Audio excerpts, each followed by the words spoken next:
The Uganda AIDS Commission Director General Nelson Musoba has called on government to shoulder a half of the AIDS funding burden in a bid to reduce donor dependence.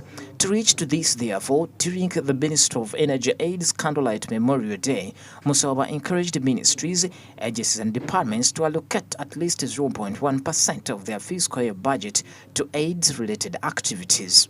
We've worked with the Ministry of Finance and ensured that in addition planning for these things, every government department allocates a minimum of 0.1% of their budget to HIV/AIDS related activities.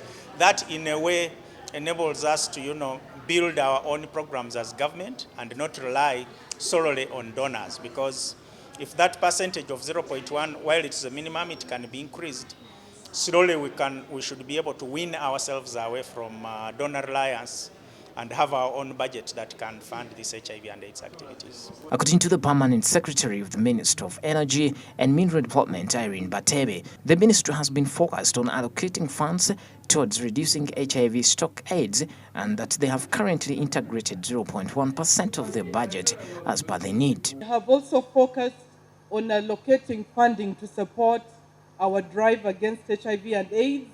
So in our current budget, we have integrated 0.1% of HIV/AIDS activities into our programs and projects, and we continue to improve on that figure as the funding becomes available.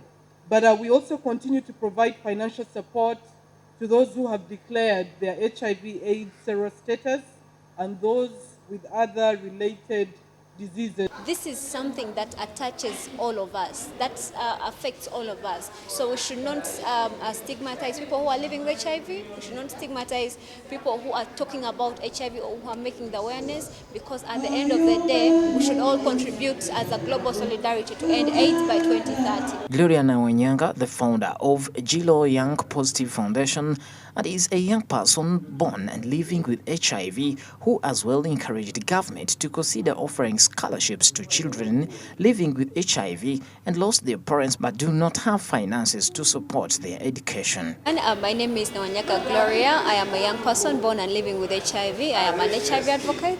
I am a human rights lawyer. And we request and make an appeal to the government of Uganda to provide scholarships for people living with HIV, especially young people living with HIV who lost their parents due to AIDS and they really don't have enough financial support to go to school. Current statistics indicate that Uganda has approximately 1.4 million people living with HIV, indicating an HIV prevalence of 5.4%.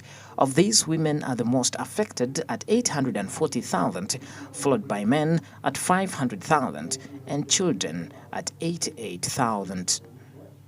Pedson Mumbere, Smart24 TV, Business Today.